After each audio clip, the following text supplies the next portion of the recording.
So can you just touch on flow and what you meant by that, and just explain a little bit more about why it's a misconception to look at cholesterol as a risk factor? Aside from the whole backstory of why cholesterol was blamed for heart disease, which is very fraudulent, very not backed by science, more backed by industry.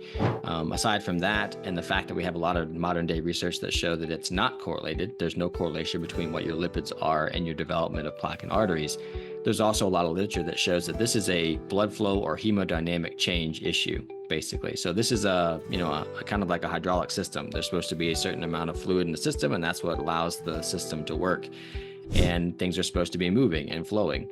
And if they're not, then we can get this stagnant blood or this very viscous blood, sticky blood, and that is much more likely to coagulate and clot, which is supposed to happen sometimes. The body has a signal, a mechanism by which it can initiate clotting when it needs to, but pathologically, it can accumulate on arteries. So way back in 1856, Rudolf Virchow told us that the things that cause clotting are when we get damage to the lining of the artery or stagnant blood flow, and when we get elements of blood that are sticking together too much. And so when you interrupt one or all three of those things, you're much more likely to develop clotting tissue.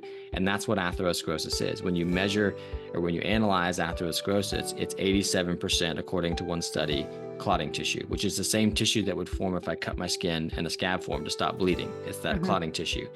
And in the arteries, if it's the damages or the clotting is overwhelming and the body can't break it down fast enough, it continues to accumulate. Or if the methods by which the body repairs the artery are broken down, then it continues to accumulate. And that's why we get this buildup of plaque in arteries.